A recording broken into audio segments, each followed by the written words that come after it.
میرے کریم آقا صلی اللہ علیہ وسلم کے نواسے، دونوں نواسے حضرت سیدنا امام حسن، حضرت سیدنا امام حسین رضی اللہ تعالیٰ عنہما جب بیمار ہوئے، علیل ہوئے، بخار آ گیا، تو مولا کائنات علی المرتضیٰ رضی اللہ تعالیٰ عنہ نے منت مانی کہ دونوں شہزادوں کو تندرستی مل جائے، بخار اتر جائے، صحت یاب ہو جائیں، میں 3 دن روزہ رکھوں گا۔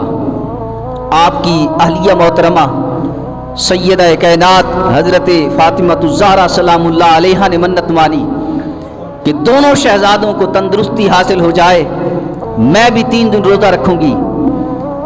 ان کے بعد آپ کی نکرانی حضرت فضہ، انہوں نے بھی منت مانی 3 دن روزہ رکھوں گی۔ دونوں شہزادے تندرست ہو گئے، بخار اتر گیا، صحت یاب ہو گئے۔ اب ان تینوں حضرات نے روزہ رکھا۔ پہلا روزہ رکھا ہے یہ منت کا روزہ، نظر کا روزہ، یہ نفلی روزہ ہے۔ حضرت علی، حضرت فاطمہ اور ان کے نکرانی نے روزہ رکھا، صبح شیری کھائی، شام تک روزہ رکھا۔ شام کو افطاری کے لیے روٹی پکا کر جب سامنے رکھا، دروازے پر کسی مسکین نے دستک دی کہ میں مسکین ہوں، بھوکا ہوں، دور سے آیا ہوں، مجھے کھانے کے لیے کچھ چاہیے۔ تینوں حضرات نے وہ افطار کا وہ جو کھانا تیار کیا ہوا تھا اٹھا کر اس مسکین کو دے دیا، خود پانی سے افطار کیا۔ دوسرے دن روزہ رکھا، افطاری کے وقت پھر کھانا تیار کر کے سامنے رکھا۔ پھر ایک قیدی آیا، اس نے دستک دی، میں قیدی ہوں، کافی دن سے بھوکا ہوں، مجھے کھانا چاہیے۔ دوسرے دن کا روزہ بھی ان تینوں صاحبانوں نے اٹھا کر اس قیدی کو دے دیا، خود پانی سے افطار کیا۔ تیسرا دن ہوا، تیسرے دن کا روزہ رکھا، پھر شام کو کھانا تیار کر کے افطاری کے لیے سامنے رکھا۔ پھر ایک یتیم آیا، دروازے پر دستک دی، میں یتیم ہوں، میں لاوارث ہوں، میرا کوئی نہیں، مجھے کھانا چاہیے۔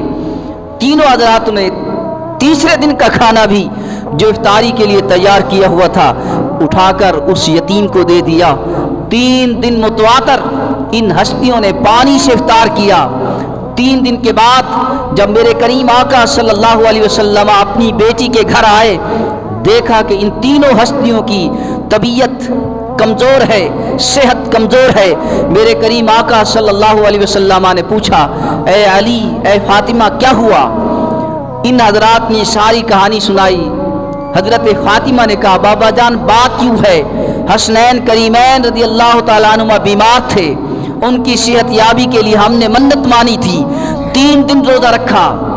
افطاری کا پہلا دن آیا، مسکین آ گیا، دوسرا دن آیا، قیدی آ گیا، تیسرا دن آیا، یتیم آ گیا۔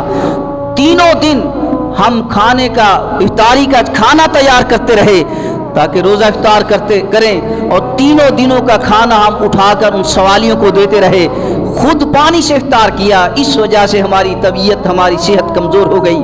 میرے کریم آقا صلی اللہ علیہ وسلم نے فرمایا، اے علی، اے فاطمہ، کیا تجھے خبر ہے کہ تمہارے دروازے پر آنے والا وہ یتیم کون تھا؟ تمہارے دروازے پر دستک دینے والا وہ قیدی کون تھا؟ تمہارے دروازے کو کھٹکھٹانے والا وہ یتیم کون تھا؟ دونوں صاحبانوں نے عرض کیا، یا رسول اللہ، آپ بہتر جانتے ہیں۔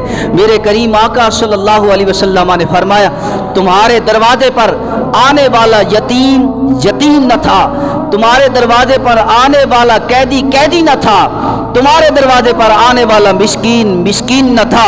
جو کبھی مسکین کی صورت میں آتا، جو کبھی یتیم کی صورت میں آتا، جو کبھی قیدی کی صورت میں آتا، وہ نہ یتیم تھا، نہ مسکین تھا، نہ وہ قیدی تھا، وہ جبرائیل علیہ السلام تھے۔ تمہارے دروازے پر آتے، تمہارا امتحان لیتے، تم امتحان میں کامیاب ہو گئے۔